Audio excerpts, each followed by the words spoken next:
How Jewish parents teach their kids to build wealth early. Have you ever wondered why Jewish people, making up just 3% of America's population, hold 67% of spots on Forbes' 400 richest list? Or why do they consistently dominate top positions in finance, business, and professional fields? Just look at Mark Zuckerberg of Facebook, Larry Ellison of Oracle, Larry Page and Sergey Brin of Google, or Michael Bloomberg. This isn't just a coincidence. The sad truth is that most of us have worked hard our entire lives. Yet at 65, we're still worrying about money in retirement. We've been taught wrong. It's not a lack of effort, but a lack of the right money principles from an early age. They've misled us. Success isn't owning luxury cars or mansions. Those are just results. Real success lies in the money mindset instilled from childhood. And this is precisely what Jewish parents have been teaching their children for thousands of years. I once worked with a Jewish family in my 40s. They weren't wealthier than you or me, but how they taught their children about money amazed me. And in just a few years, their entire family's financial situation completely transformed. In today's video, we'll explore 5 valuable lessons Jewish parents teach their children about building wealth early. Lessons you can apply immediately with your grandchildren, or even with yourself. Never think it's too late to change your money mindset. And especially at the end of the video, I'll share a simple yet powerful secret that most Jewish families apply to ensure their children never have to worry about money. If you want your children and grandchildren to have a solid financial future, type 1 in the comments below. Let's begin with the first lesson, one that completely changed my perspective on money. Lesson number 1. Education is the most valuable portable asset. Do you know the biggest difference between Jewish people and many other cultures when it comes to wealth? It's how they define assets. For them, real wealth isn't tangible things like houses or cars, but knowledge and education. Portable assets that nobody can take away. When the Babylonians conquered Jerusalem and exiled the Jews, when the Romans destroyed the temple, when the Germans confiscated their assets during World War II, what helped them survive and thrive? It was knowledge, the asset they carried in their minds, impossible to steal. I once met a Jewish man named Jacob. He told me that every evening before bed, his father would ask, "What did you learn today?" Not, "What did you buy today?" If he hadn't learned anything new, his father would tell him a story or teach him a small lesson. They considered each day without learning something new a wasted day. Jewish parents build their children's self-esteem. Teach them the ability to delay immediate gratification, always choose the best education possible, and constantly emphasize the importance of learning. They don't spoil their children or give them too much materially, but set high expectations and demand they live up to their full potential. This focus on education extends beyond formal schooling. It's about developing a lifelong learning mindset.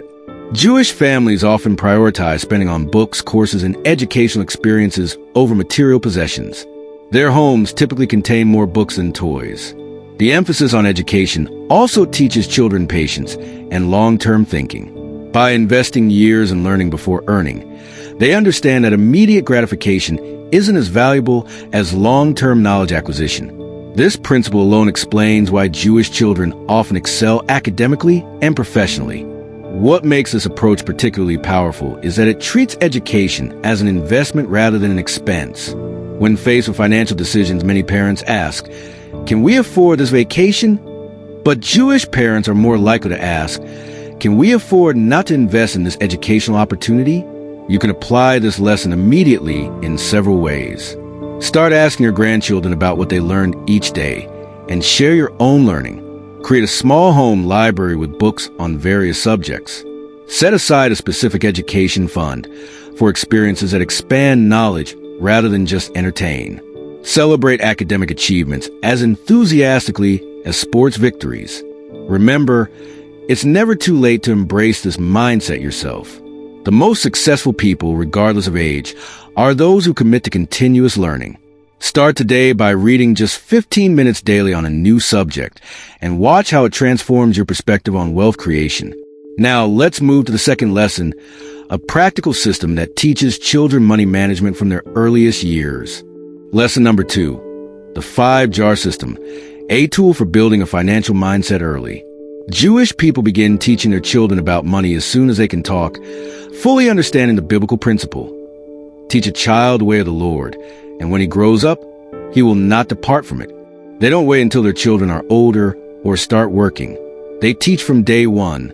At the heart of this financial education is a brilliantly simple tool, the 5-jar system.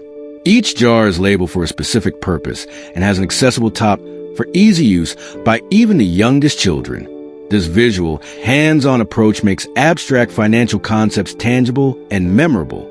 These 5 jars are labeled tithe, giving, saving, investing, and spending. Whenever a child receives money, whether it's a birthday gift, allowance, or earnings from chores, they're guided allocated according to a specific formula. The first 10% goes into the tithe jar, teaching children about spiritual obligation and prioritizing contributions to charitable causes. Another 10% goes into the giving jar, reinforcing the concept of generosity and sharing with others in need. 20% goes into the saving jar, establishing the discipline of setting aside money for future needs.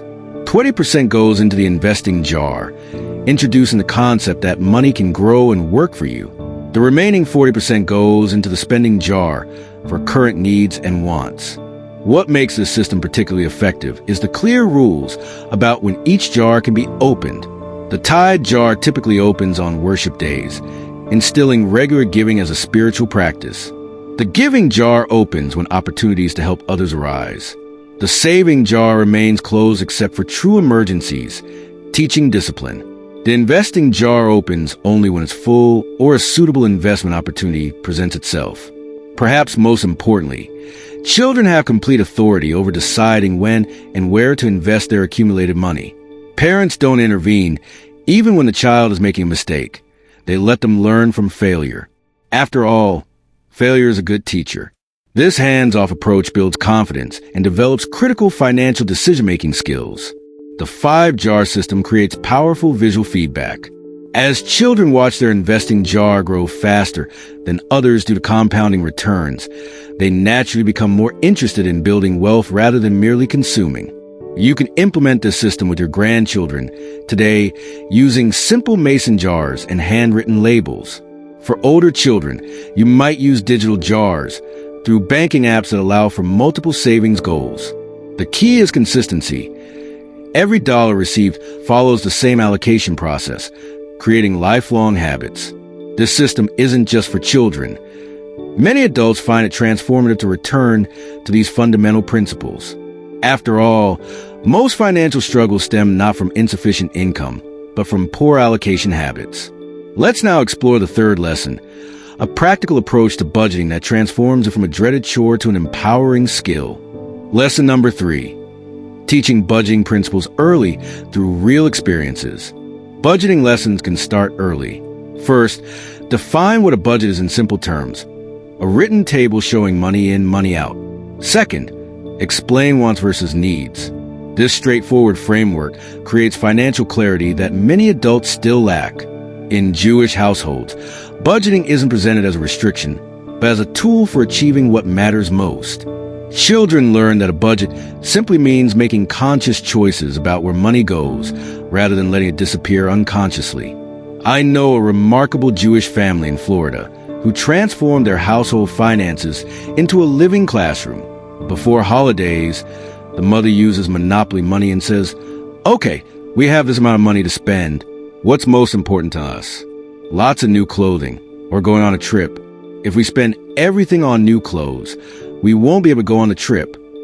This concrete visualization helps children understand opportunity costs, a concept many adults struggle to grasp. What makes this approach particularly effective is that it involves children in real financial decisions with real consequences. The same family involves their children in planning celebrations and family events, giving them actual budget constraints and allowing them to make trade-offs. Should they spend on elaborate decorations or a better venue, more food options or professional entertainment? These aren't hypothetical exercises, but actual family decisions. The lessons go beyond mere mechanics of tracking dollars. Children learn that money is not a goal in itself, but a valuable tool to help fulfill obligations and create meaningful experiences. This perspective prevents both miserliness and wasteful spending, common extremes that plague many adults' financial lives. By participating in family budgeting, children also develop numeracy skills, critical thinking, negotiation abilities, and delayed gratification, all essential for future financial success. They experience firsthand that saying yes to one thing means saying no to something else, a fundamental concept in wealth building. You can implement this approach today by involving your grandchildren in planning your next family gathering. Give them a specific budget for a portion of the event, perhaps $100 for desserts or activities. Let them research options, compare prices, and make the final decisions. Then, crucially, let them experience the consequences of those choices, whether positive or negative. For your own finances, consider returning to these basic principles. Many people with high incomes still struggle financially because they never mastered these fundamental budgeting skills. Try using visual methods like separating cash into envelopes for different spending categories, or using a simple spreadsheet that clearly shows income versus outflow. Now, let's explore the fourth lesson, a principle that transforms giving from an occasional afterthought to a cornerstone of financial wisdom. Lesson number 4, purposeful charity, lessons in generosity and social responsibility. According to Jewish tradition, at least a tenth of one's income belongs to God and should be used for charity or other religious purposes. This is a measure handed down from the patriarchs. Rather than seeing charity as optional, it's considered a fundamental obligation, as essential as paying for housing or food. Giving back is a valuable financial lesson and is a key tenet of Judaism. What's remarkable is how early this teaching begins. While many parents wait until children are older to introduce concept of charity, Jewish families often start when children are just 3 or 4 years old, a time when they're naturally developing empathy. There's a powerful story about the Rothschild family, one of history's wealthiest Jewish dynasties. Despite their enormous wealth, every Friday evening the family would walk through Frankfurt's poorest neighborhoods, distributing money directly to those in need. They didn't delegate this task to staff, but involved their children directly, allowing them to witness both the reality of poverty and the immediate impact of generosity. In Raising Charitable Children, author Carol Weissman recommends introducing children to charitable giving at 3 or 4 years old. Even at that age, she says, children understand giving and caring. She suggests practical approaches like letting children donate a portion of birthday money to a cause they choose, or giving siblings a collective sum to research and donate together. What makes the Jewish approach to charity particularly effective is its regularity and intentionality. Rather than responding emotionally to occasional fundraising appeals, giving is systematic and planned. This teaches children that generosity isn't just an emotional response, but a financial discipline. Another distinctive aspect is how giving is connected to values rather than recognition. Many families discuss which causes align with their deepest values, teaching children to give strategically rather than impulsively. Some maintain a family giving portfolio with different categories, local needs, education, health research, and regularly review its impact together. The wealthy should give as much as is needed, but even the poorest must give a portion, however small. This principle teaches that everyone, regardless of financial status, has something to contribute. It prevents the mindset of, I'll give when I have more, that often leads to perpetual postponement. You can implement this lesson by creating a family giving ritual, perhaps a quarterly discussion where everyone brings suggestions for causes to support. For your grandchildren, consider matching their donations to double their impact while reinforcing the importance you place on generosity. Remember, teaching children to give isn't just about helping others. It's paradoxically one of the most powerful ways to build wealth. Consistent givers typically develop greater financial discipline and satisfaction than those focused solely on accumulation. Now, let's explore our final lesson, perhaps the most distinctive aspect of Jewish financial education. Lesson number 5, building family businesses and support networks. Jewish families follow the principle, take care of your own and they will take care of you. They patronize their community's businesses and organizations. They provide charity that helps people become self-sufficient. This creates a powerful economic ecosystem that supports entrepreneurship from the earliest ages. Unlike many families who emphasize getting good grades to land secure jobs, Jewish families often encourage entrepreneurial thinking from childhood. They see business creation not just as a way to make money, but as a practical education in itself, teaching negotiation, product development, marketing, and financial management simultaneously. Consider this revealing example. A father funding his teenage son's clothing business to raise money for an electronic game purchase, rather than just handing him the money for the toy. The boys soon earn enough for an Atari with many games. This approach accomplished multiple goals. The child learned business skills, experienced the satisfaction of earning, and likely valued the game system more, having worked for it. The community aspect is equally important. When a Jewish child starts a small venture, whether selling homemade crafts or offering a service, the broader community often rallies around them. Neighbors don't just offer encouragement. They provide actual customers constructive feedback and appropriate referrals. This creates a real-world business laboratory with lower stakes and higher support than adult ventures typically receive. I witnessed this with Sarah, a 12-year-old girl in a New York Jewish community who began baking cookies for local events. Rather than mere compliments, adults placed genuine orders, teaching her about inventory management, pricing, and customer service. By 16, her small bakery business had grown enough to fund a significant portion of her college education. What's particularly valuable about this approach is how it transforms children from passive consumers to active producers. Instead of measuring success by what they can buy, they learn to measure it by what they can create and offer to others.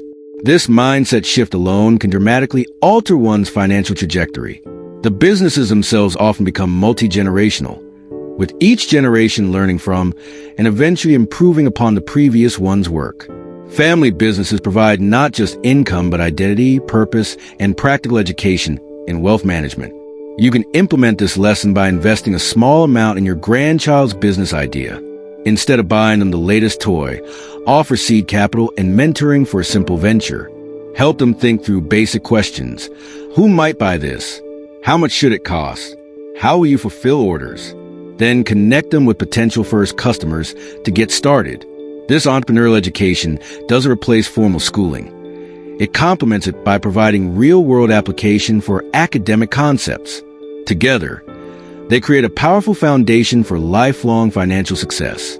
Through these 5 lessons, we can see that how Jewish people teach their children about money isn't just about financial management skills, but an entire value system and mindset. They teach their children that education is the most valuable asset, that money needs purposeful allocation, that budgeting is an empowering tool rather than a limitation, that generosity is a responsibility, and that building businesses is the path to self-reliance. And here's the secret I promise to share. What makes Jewish people successful in teaching their children about finance isn't a secret formula or complex investment strategy. It's consistency. They start teaching these lessons very early and continue teaching them every day through actions, stories, and real experiences. They don't just talk about money. They live by these principles. No matter your age, no matter how old your grandchildren are, it's never too late to start applying these lessons. Remember, financial success isn't a destination, but a journey that begins with small but consistent steps. If you found this video helpful, please like and share it with others who might benefit from these lessons. Especially, I want to hear your story. How have you taught your children about money? Which lesson from this video will you apply? Share in the comments below. Remember, our children's financial future depends not only on what we leave for them, but on what we teach them. And it's never too late to start. Thank you for watching. See you in the next video.